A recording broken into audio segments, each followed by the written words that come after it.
Welcome into OutKick the show. I'm your fearless leader, Clay Travis. I hope you guys are having fantastic Wednesdays, wherever you may be across this great country or this great land. Want to encourage you, as always, go click like and subscribe if you are watching this right now on YouTube.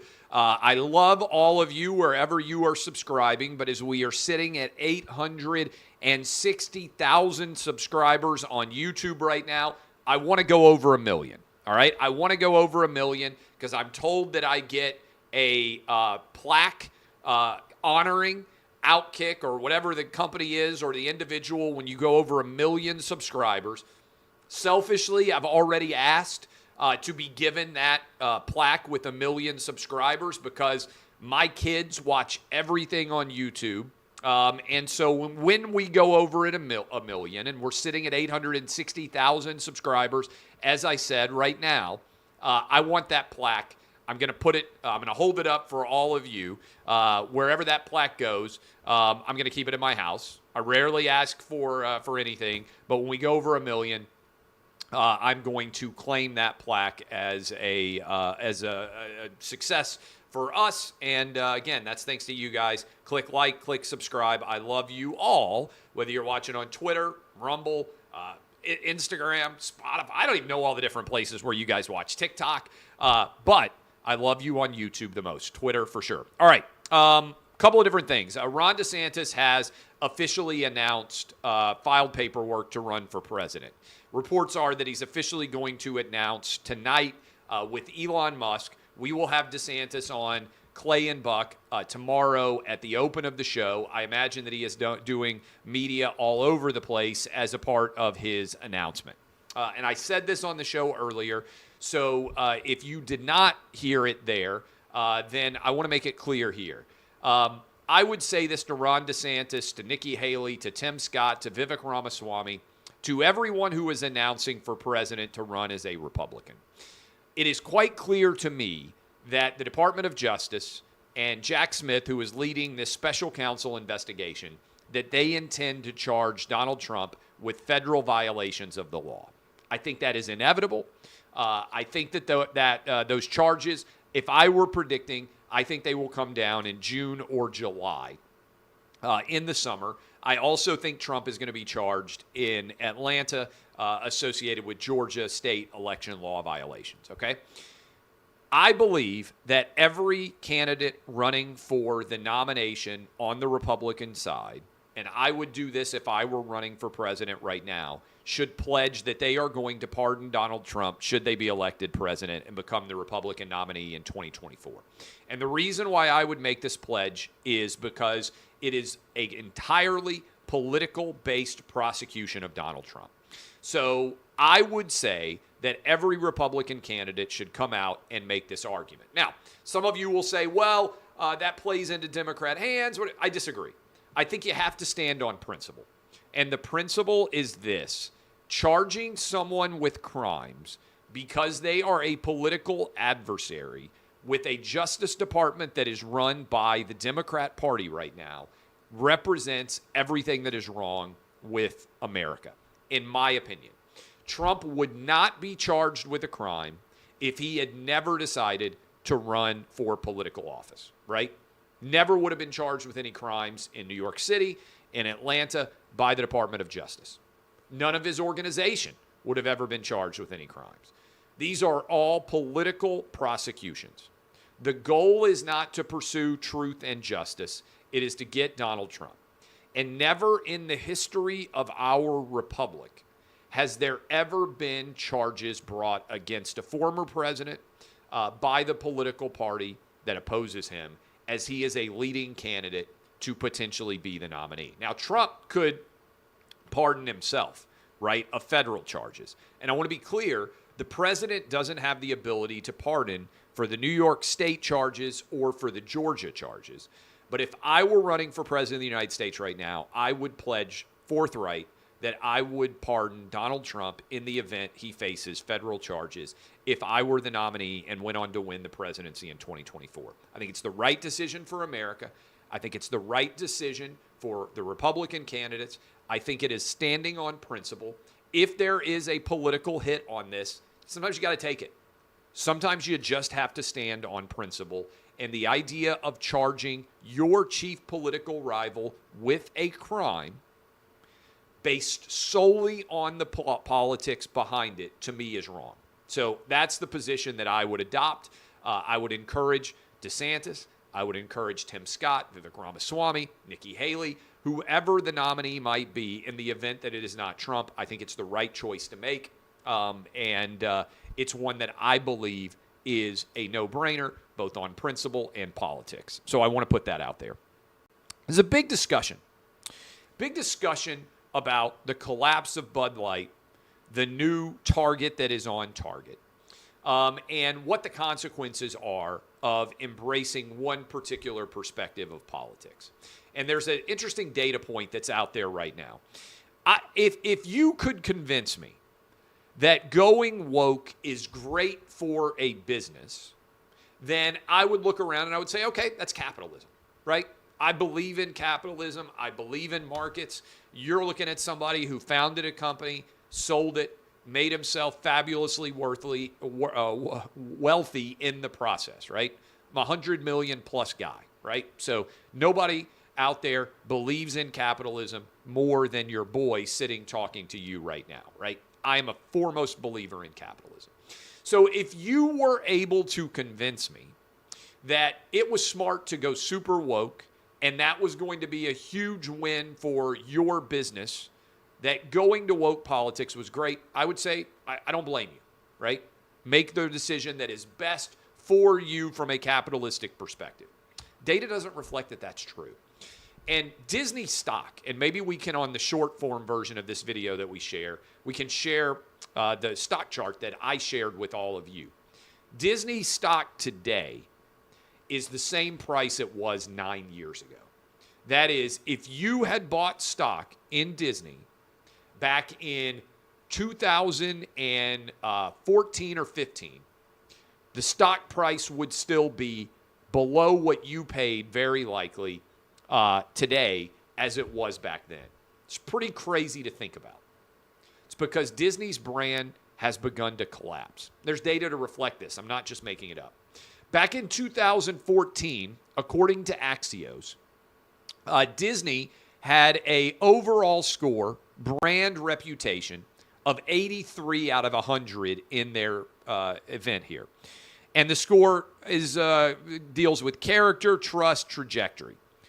The Disney brand value has declined from 83 back in 2014 to 70.9 today. And you can go see this. This is written up on OutKick. Maybe we can put the graphic in to show you what the Axios data shows. And they test, Axios does 100 brands. And Disney is now the 5th most polarizing brand in America. Didn't used to be the case. 5th most polarizing brand in America. Think about that. If you grew up like I did, going to Disney World, watching Disney movies, the idea that Disney would ever be polarizing is crazy. And this has led to a collapse. Used to be Disney had kind of equal numbers for Republicans and Democrats. People agreed on Disney's brand. The reason why Disney has collapsed is because Republicans have abandoned Disney as it has decided to go to war with Ron DeSantis over the Don't Say Gay, so-called Don't Say Gay bill. And you know what? If you argue to me, hey, Disney has actually gained by fighting this battle in its overall brand, I would say, okay, maybe that's the right move for Disney. But the data doesn't reflect it. Again, this is Axios data. Disney's reputation for Democrats has gone up from 72.5 to 80.3. So basically, we have gone up about, 7.5 points there in overall brand value. But it has plummeted by 14 points among Republicans, from 75 to 61. So Disney used to be liked a little bit more by Republicans than it was Democrats, but it was roughly even. Now Disney is wildly polarizing, the 5th most polarizing brand in America. And Disney has plummeted with Republicans way more than it has risen with Democrats. So this is a very definition of woke politics being bad for Disney. Bob Iger is making a really bad choice by going to war with Desantis. He is destroying his brand with many Republicans, and he isn't elevating his brand with Democrats enough to make up what he's losing with Republicans. Okay, this is just basic math. If you told me right now, Clay Travis, every time you go on to OutKick and you mention Bud Light, your overall brand collapses. I would say, maybe I shouldn't talk about Bud Light anymore. Because I'm going to make rational decisions that make sense for my overall brand, right? And that brand is directly connected with OutKick, which is growing explosively. Because I want us to get bigger and become more influential, and that makes the business more valuable. That's a very basic essence of brand building and also business. Bob Iger should be answering questions, the CEO of Disney. Why are you adopting left-wing political woke arguments if that is destroying your brand and decreasing the overall value of Disney? And in particular, the stock price has not moved 9 years in a positive direction as the overall brand value of Disney has decreased and the polarization has increased. Think about this. Why would Disney be leaning into politics at all instead of just focusing on making great movies? What ultimately works is transcendent, phenomenal business, the content that you create. Disney right now is losing $11 billion in streaming. The Disney Plus subscriptions are declining in the United States, which I think is probably connected to this polarization, even if they don't want to acknowledge it. And yet Bob Iger is leaning more into woke politics. What about just coming out and saying our goal is to make great movies and great content that children all over America will all love? Because look what's going on. Marvel movies starting to decline in revenue. Star Wars, such a disaster that Disney's basically had to put pause on things because they've alienated a huge percentage of the Star Wars base. Look at the last few movies that Disney has come out with. They've been a mess. What works is universal appeal, and the data reflects that going woke actually directly costs your business money. Now, why does this happen? I think this is an interesting dynamic. You may have heard me talking about it on Clay and Buck.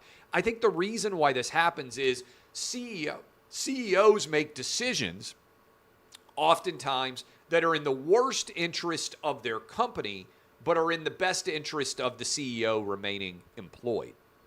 I really think this is what goes on. And so Bob Iger might even recognize, he sees this data, that he's wrong, but he's making the choice to be wrong because it guarantees that he continues to make tens of millions of dollars, even if he's destroying the underlying brand value in the process. And I'll give you, to close here, a thought. Mike Slive, former SEC commissioner, now passed, phenomenal SEC leader back in the day. He was an older man, and we had a pretty good relationship. And I remember him having a conversation with me. He said he thought about the Southeastern Conference as a public trust. The value of all those brands in the SEC, Tennessee, Alabama, Florida, Georgia, Kentucky, now Texas A&M, Missouri, soon to be Oklahoma, Texas. He said, I think about the SEC as a public trust because it means so much to the people who are fans and graduates of those schools. And I'm paraphrasing him. My goal is to make that brand stronger, to pass it on to others who will be running it in the future. And Greg Sankey, commissioner, is a friend of mine. I think he's done a fabulous job so far as the commissioner of the SEC. Disney's that. Disney is a public trust institution like the Southeastern Conference is, because your grandfather, if you are a fan, or your grandmother, or your great-grandpa, or your great-grandma, oftentimes rooted for the same team that you do today. You probably started going to tailgates when you were 5 or 6 years old, and you became a fan, if you are a college football fan, very often of the team that you root for long before you thought about going to college. That's particularly true in the South where I live. Disney's the same way. Before you even made a conscious decision about supporting or not supporting a brand, you probably watched Peter Pan or Cinderella or Snow White. And your parents and grandparents probably shared that with you because they had watched it as well.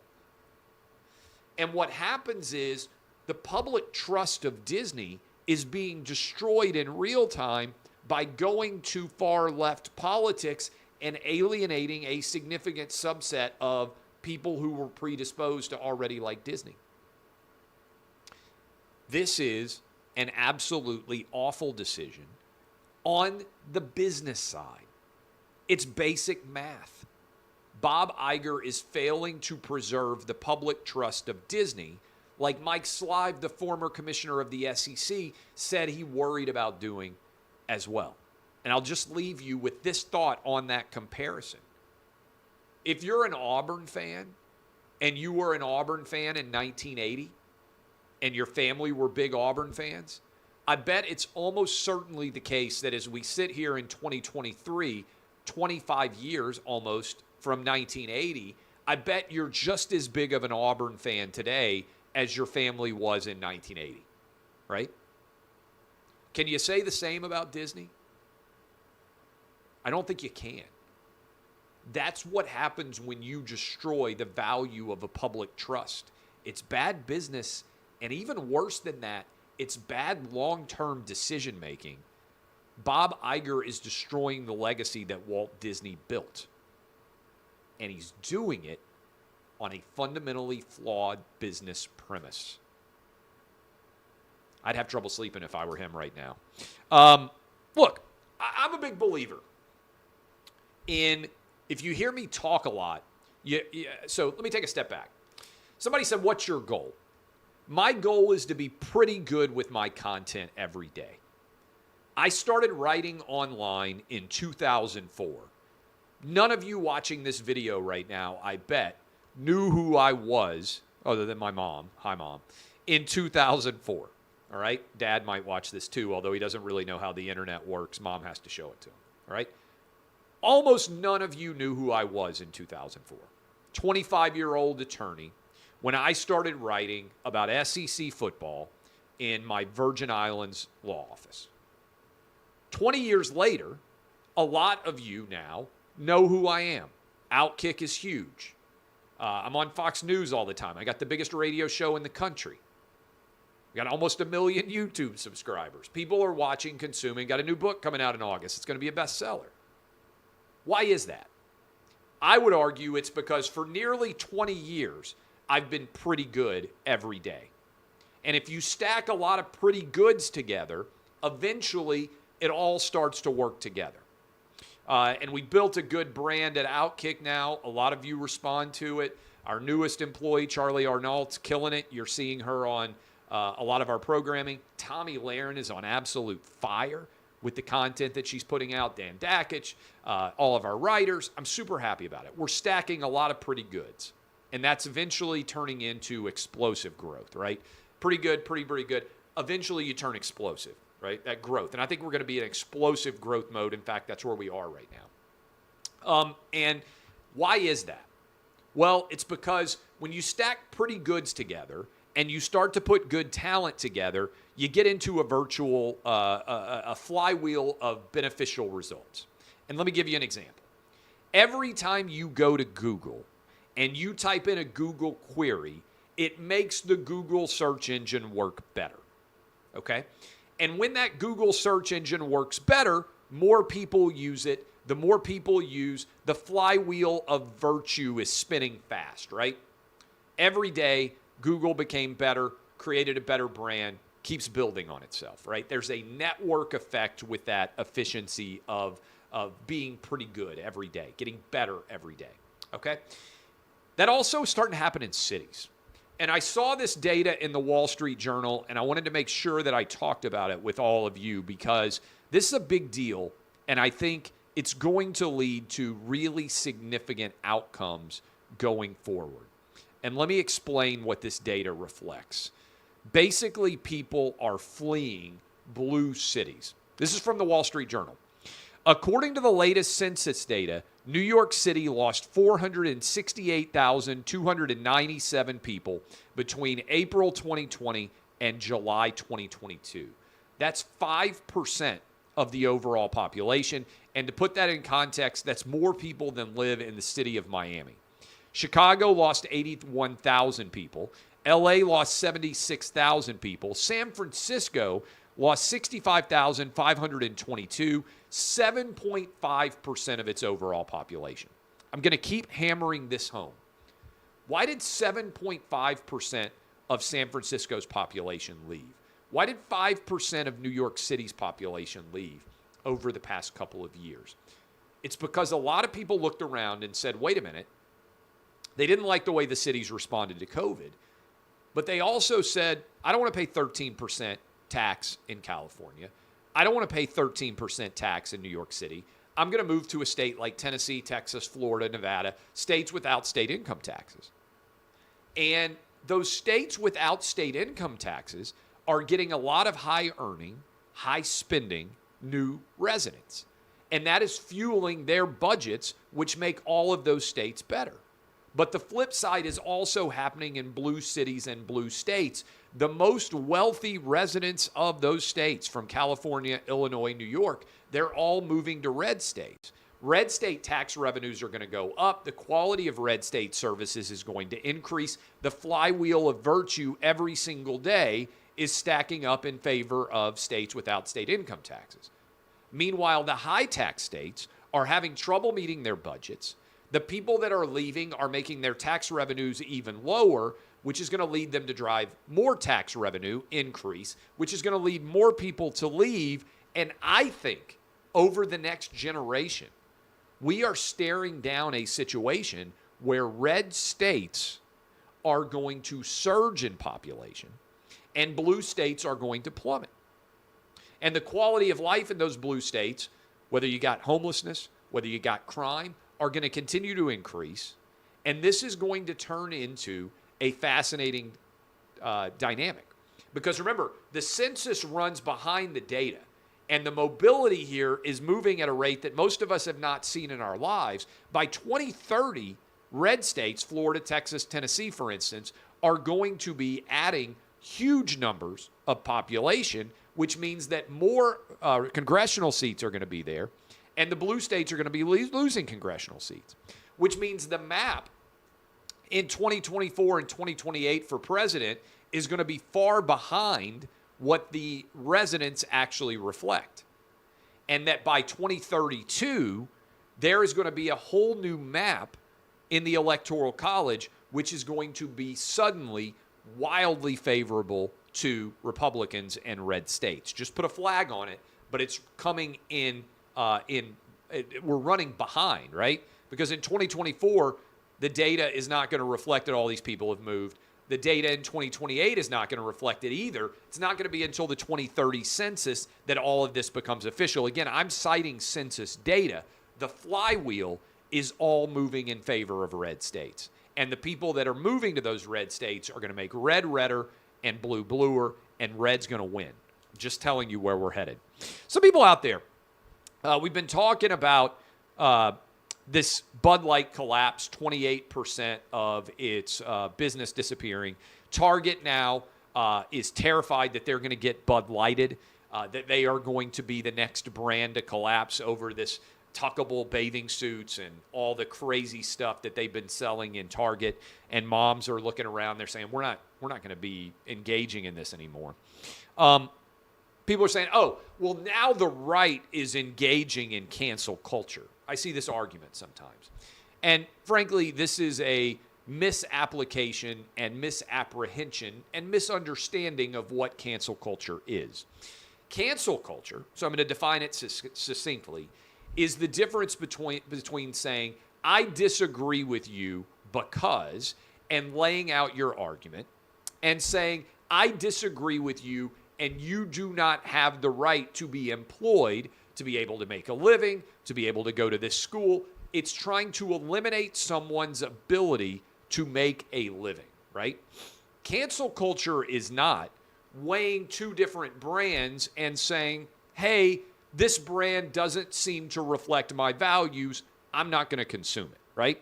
Lots of people out there don't like me. I know, shocking. Lots of people out there, they don't like OutKick. If they go out and they say, I'm not going to listen to anything on OutKick, I'm not going to read it anymore because I don't agree with the perspectives and opinions that you're putting out there. That's not cancel culture, right? They can go read ESPN. They can go watch MSNBC.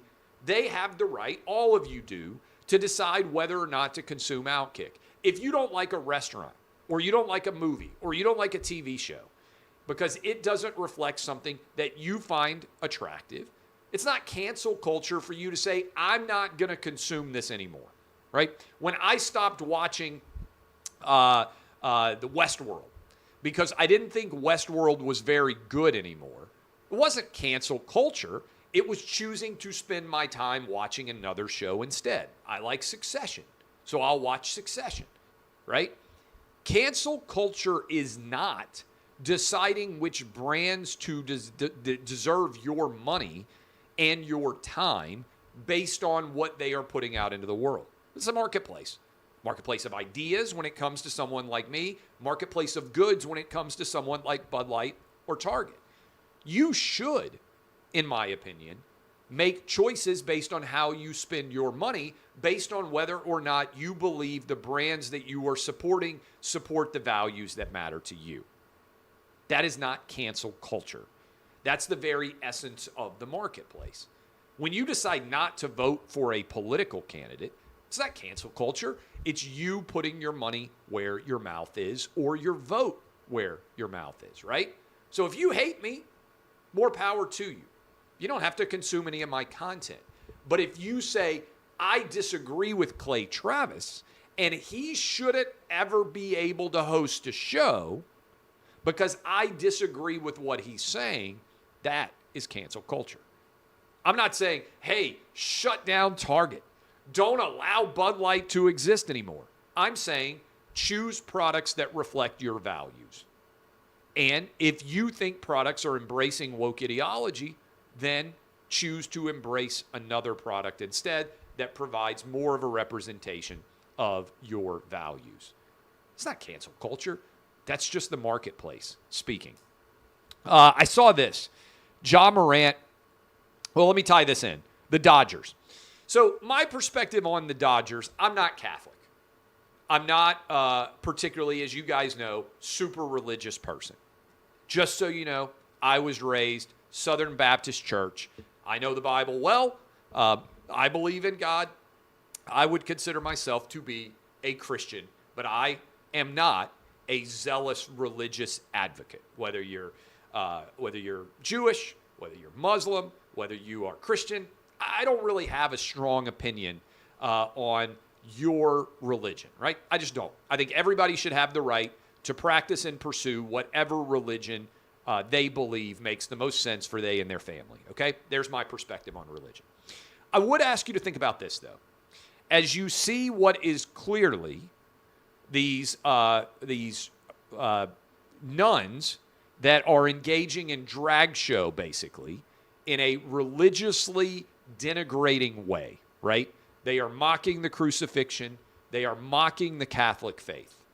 And they are being honored as a part of Pride Night with the LA Dodgers.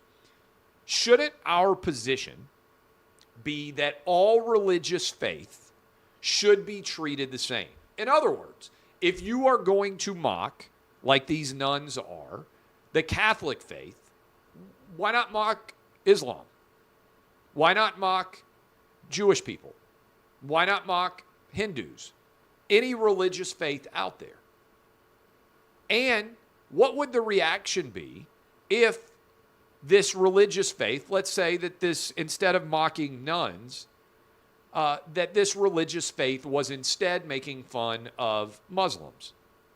What if they pretended to be Muhammad, dressed up and denigrated the Muslim faith as a part of their pride and drag show? What do you think would happen? First of all, those people would probably get killed, right? There'd be a fatwa out on them. The Islamic faith would not allow Muhammad to be mocked. And not only would they not allow Muhammad to be mocked, they would suggest that anyone mocking Muhammad deserved to be murdered. And if the Dodgers had a Pride Night where Muhammad was mocked as a part of the Pride Night, all of the people that were involved in that mockery would be in danger of being murdered. And the entire LA Dodgers organization would need increased police protection because the players themselves would likely come under threat. Wouldn't be doing it as a result, right? So why is the kindness of Christianity mocked, but any other religious faith that was mocked would be unacceptable and the Dodgers would never even consider doing it? I would suggest that it's the kindness of Christianity which makes it particularly mockable. Well, the Dodgers have a huge Hispanic fan base that's overwhelmingly Catholic. The Dodgers have tons of Catholic fans that show up. If you wouldn't mock Judaism, and if you wouldn't mock the Muslim faith, and if you wouldn't mock Hindus as a part of a gay pride night, why is it okay to mock Catholics? It's a question that I don't think the Dodgers have a very good answer for, but my position would be set the precedent of treating all religions the same, worthy of respect. If you wouldn't mock any other faith, why is it okay to mock the Catholic faith? Worth thinking about. Finally, I saw where Ja Morant put a post up. He said bye to several family members, and as a result, the Memphis Police Department felt compelled to engage in a wellness check. Ja Morant's, I believe, 23 years old. It seems quite clear to me that he is not healthy mentally. And I would just make this point. Everyone thinks that if they became young and famous, they would handle youth and fame well.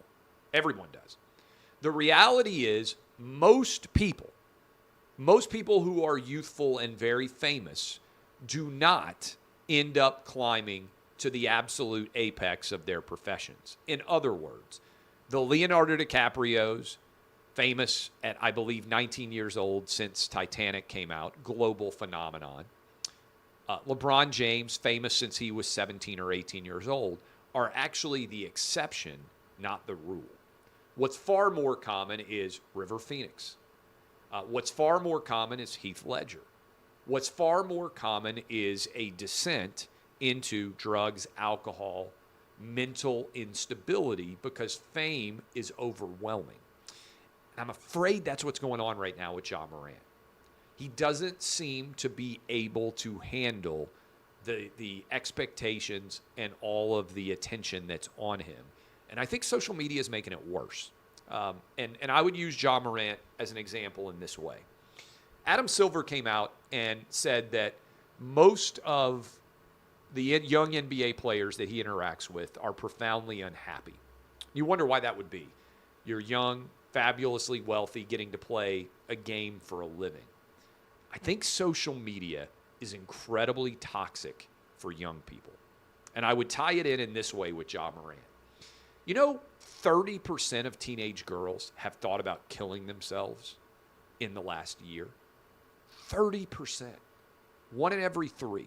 Now, I mocked the CDC over COVID because I think they did an awful job. But our CDC came out with a big report. I was reading it.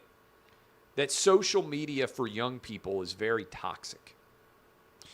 And it's toxic in a way that I don't think a lot of people have thought about very much because social media arrives so quickly. But I think that comparison is often the enemy of happiness. And what I mean by that is if you are constantly on social media, scrolling and looking very often at people who are wealthier, better looking, and presenting an artificial version of their life, you get drawn into a toxic medley. And if you are a public figure, that's even worse because you go in and you read everything that people are saying about you all the time. And it's different than back in the day where you could truly choose not to read a newspaper. You could choose not to put on television, and you could engage in real face-to-face interaction. And I get asked about this all the time. I'm 44 years old. People go into the comments and they say, man, these comments are nasty. Man, how do you put your content out there on a day-to-day basis with all the toxicity that is out there? And the answer is, it's not real, right? Face-to-face interaction, people never say a negative word to me, right? Much of social media, and I've been making this analogy for a while, is like a carnival funhouse mirror. It's an artificial, distorted version of real life.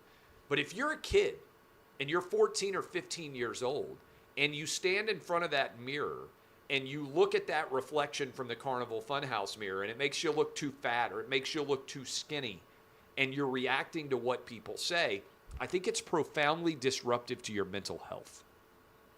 And so I don't claim to know the answer. I can tell you that we try to keep all of our kids off social media.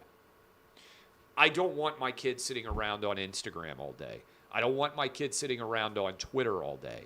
I don't think it's healthy. And I'm making that decision as someone who works in a public arena and works in social media. Do you know some of the people who are most restrictive of their kids and their ability to be on social media and on the internet? Big tech executives. If they're choosing to do something different with their own kids than what they're trying to do with yours, why is that?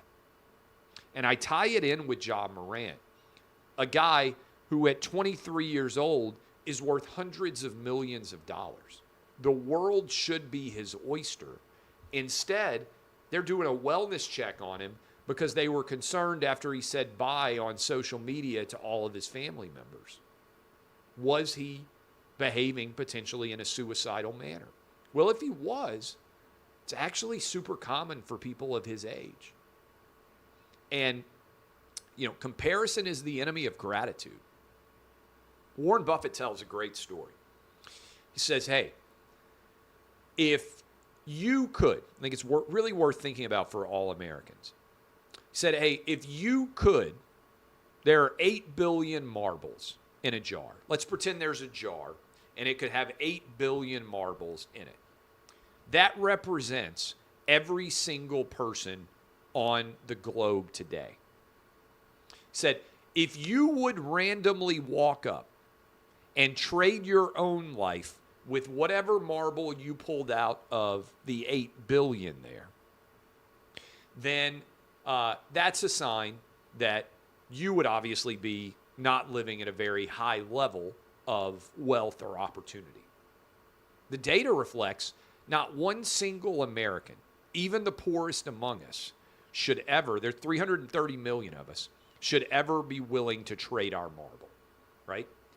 That is the privilege, which is not talked about the most, that we all share of being an American citizen. If you're in the poorest subset of Americans, you'd be one of the wealthiest people in India, which is now the most populous country in the world. Let me repeat that because a lot of people don't understand it. If you are one of the poorest Americans, abject poverty here, you'd be one of the 20% most wealthy in India, which is now the most populous country in the world. It's past China. Gratitude is the most powerful of all emotions. And I think that's such an interesting example. Would you trade your life and your experiences and your country with a random person in the world today? If you're an American, the answer should never be no. That's the privilege that we all have. How often do you think about that? How often do you think about what you have that you're grateful for? Social media is primarily focused on comparison. You look at what you don't have as opposed to what you do. Just keep it in the back of your mind. Maybe that's a little bit of wisdom for a guy who's been making a living for 20 years on the internet. But I feel very fortunate because most of my life, based on when I was born, was not internet. I didn't have a computer at home. I didn't have an email address when I went off to college. I became an adult before I ever got on the internet and spent any time there. Kids are growing up now in a comparison bedecked world that I think makes them profoundly unhappy. Whether they're one of those random teenage girls out there, the 30% that have thought about committing suicide in the last year, or even one of the most skilled and wealthy young people in America today, Morant. Why is that profound unhappiness so significant? I think it's comparison which steals joy. Just think about it. All right, I appreciate all of you. My name is Clay Travis. I hope you all have fabulous Memorial Day weekends, certainly worth contemplating. All who have given up so much so we can have the freedoms that we've had. I'll talk about this on the Tuesday edition of the program, but one of the most profound moments of my life was the opportunity to spend walking around on the beaches of Normandy and then to go to the cemetery where so many young people who gave up their lives to fight actual Nazis are buried. It's a moment that is incredibly ennobling. I hope that all of you at some point, especially if you're history nerds like me, get the opportunity to go to the battlefields of Normandy, to walk around and see what actual good being put to the test against actual evil looks like from a historical perspective. DBAP unless you need to SBAP. I am Clay Travis. This has been OutKick, the show.